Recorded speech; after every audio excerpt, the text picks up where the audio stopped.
Oi, galera, tudo bem com vocês? Eu espero que vocês estejam bem. E bem-vindos a mais uma aula de língua inglesa aqui do canal. Hoje será uma aula muito prática e extremamente rápida, porque é um assunto muito simples de vocês aprenderem, para mim explicar e principalmente de se aprender, né? Porque são muitas poucas regrinhas e se vocês seguirem elas corretamente, vocês irão, pegar muito rápido o conteúdo. Então, hoje a gente vai falar sobre os comparative adjectives, né? O que são os comparative adjectives? São os adjetivos comparativos. Então, automaticamente, nós estaremos comparando algo ou alguém. Esses adjetivos, eles são utilizados para comparar diferenças entre dois objetos ou pessoas, né? Que se modificam.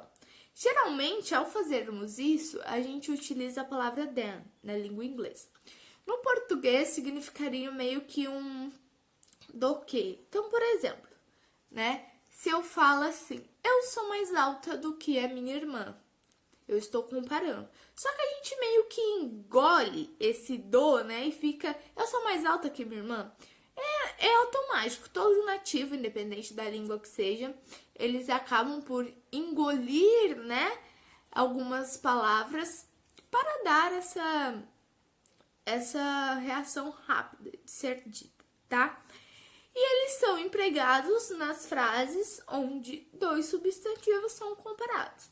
Então, no inglês, para você formar uma frase, né, tanto para você escrever como para você dizer, você terá que seguir essa regrinha. Então, o substantivo, esse sujeito que irá fazer a comparação, mais o verbo, mais o adjetivo comparativo, automaticamente você vai acrescentar o than, né? Esse do que, mais esse substantivo que será o objeto a ser comparado.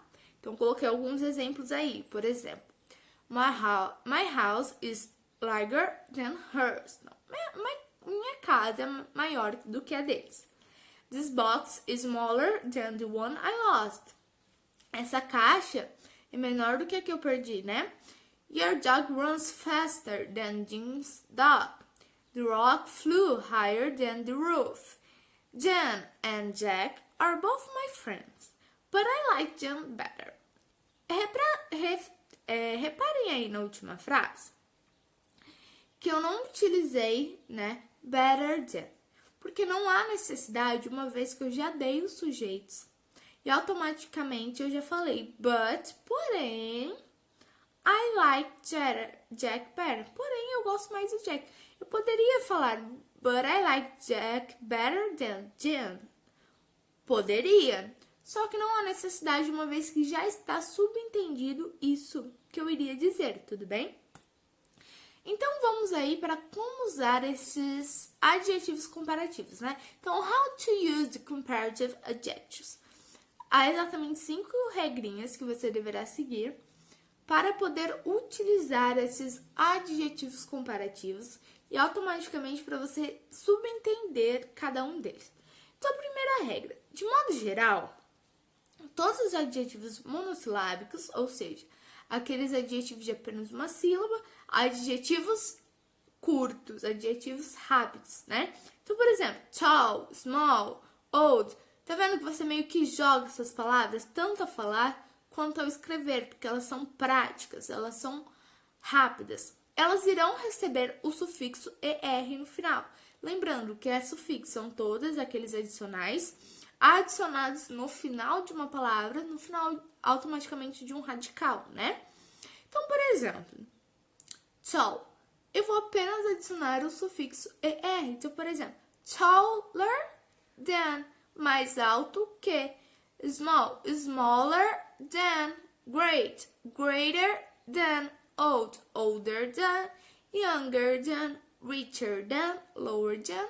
Cheaper than. Longer than. Acabou. Tá vendo o que eu falei? Muito simples, muito rápido. Uma vez que vocês têm essa palavra monossilábica prática, você fala ela de uma vez, porque é composta apenas de uma sílaba, você apenas irá adicionar esse sufixo ER no final. Então, continuando. Regra número 2, né? Rule number 2. Dos adjetivos terminados em Y, a gente sempre retira o Y e acrescenta o IR. Isso não acontece apenas nesses adjetivos comparativos, também em várias outras regras, tá? Como, por exemplo, presente contínuo e assim por diante. A gente sempre tem que retirar esse Y e acrescentar esse ER automaticamente para dar uma facilidade no modo de escrita e de fala, né? E automaticamente para adicionar esse sufixo, que será de certa forma condizente com o que está sendo dito, né? O que está sendo comparado. Então, por exemplo, para a palavra is, né? Fácil. Easier than, pretty, prettier than, sunny, sunnier than, rainy, rainier than, happy, happier than, busy, busier than, shy, shyer than. Tá vendo como é muito simples? São palavras práticas, porque automaticamente a maioria serão palavras pequenas e curtas. Você apenas irá retirar esse Y e acrescentar o IEE, tá bom? Regra número 3. Nos adjetivos, como a sequência verbo-sanduíche, nos meus outros vídeos eu falei um pouquinho sobre o que são os verbos sanduíches. Então lembra comigo, ó, consoante, vogal, consoante. Literalmente sanduíche, então, consoante, vogal, consoante. Verbo sanduíche, lembre-se assim. A gente sempre vai dobrar, então a gente vai repetir a última letra e vai acrescentar novamente o sufixo ER e também o than. Nunca se esqueça de acrescentar o than. Então, por exemplo, hot. Tá vendo? Consoante, vogal, consoante. O que a gente vai fazer? A gente não pode adicionar apenas o ER. A gente tem que adicionar também, novamente, a última letra. Então, se é hot, terminado em T, a gente vai colocar mais um T e adicionar o ER.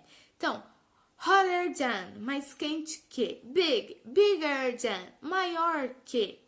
Wet, wetter than, mais molhado que. Sad, sadder than. Simples, simples, muito simples. E a gente chega na regra número 3, tá? Alguns adjetivos possuem algumas formas especiais. Como nada é perfeito, não só aqui, como em muitas outras regras, há palavras que não serão modificadas ou acrescentadas ao. Muito pelo contrário, elas mudarão literalmente seu modo de escrita e automaticamente seu modo de fala.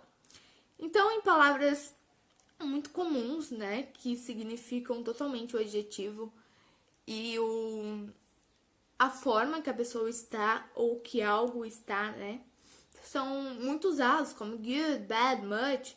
A gente não vai reutilizar essas palavras, vamos dizer assim.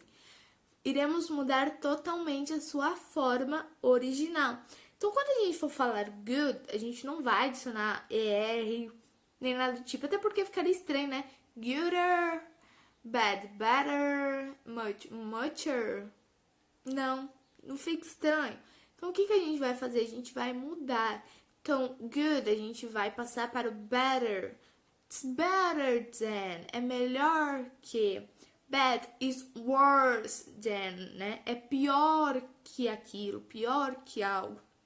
Much, it's more than, é mais que, tá? Então, vocês fiquem sempre atentos a essas palavrinhas que irão necessitar de literalmente essa mudança, tá bom? E a gente chega na última regrinha, que é a regra em que adjetivos polissilábicos, que são aqueles que contêm mais ou menos de 4 sílabas, e alguns dissílabos, que são aqueles adjetivos, aquelas palavras formadas por 2 sílabas, elas receberão a palavra more antes deles. Então, novamente aí, né? São palavras compridas, grandes, porque muitas são formadas por 4 ou mais sílabas. Então, imagina se a gente fosse adicionar o sufixo ER. Como que eu falaria a palavra beautiful com ER? Beautiful, beautiful. Eu não consigo nem imaginar. Interestinger, useful. Gente, não tem como, tá vendo como ficaria extremamente estranho? Eu poderia falar beautiful than, interesting than. Também poderia, porém a língua inglesa veio e falou, você não vai, você vai ter que usar o more antes, tá? Então a gente tem que utilizar esse more. Então lembre-se, palavras geralmente grandes, para for mais fácil para vocês memorizarem isso, né? Palavras maiores, formadas por 2 e mais sílabas, né? Pensei assim, formou mais de 2 sílabas, vou utilizar o more. Então, por exemplo, beautiful, né? She is more beautiful than me. Então, ela é mais bonita do que eu, tá? More beautiful than. Interesting, more interesting than. Então, my book is more interesting than his book. Tá? Então, meu livro é mais interessante que o dele. Óbvio, fato. Então, active, more active than. Então, mais ativo que. Useful, more useful than. Mais útil que. E é isso, são apenas 5 regrinhas que você deve memorizar para aprender, né? Para saber como utilizar esses adjetivos comparativos. E acabou a aula. Eu falei que ia ser algo rápido, extremamente prático. E uma coisinha que eu queria falar, a aula era para ter sido lançada ontem, perdoem, problemas de saúde. Mas, se você tá vendo esse vídeo hoje, dia 27, que é no sábado, lembre-se que você tem até às 11h59 da noite para enviar sua redação. O tema já tá no canal, foi liberado na segunda-feira, então vocês têm esse prazo de 1 semana praticamente para enviar as redações, que podem ser enviadas via e-mail, que sempre tá na descrição de todos os vídeos postados aqui no canal. Então, qualquer dúvida, chama lá no grupo, que eu e os outros professores estarão prontos para ajudar vocês. E lembre-se, envie as suas redações para obterem as notas, tá, galera? Então é isso, acabou o vídeo e até mais!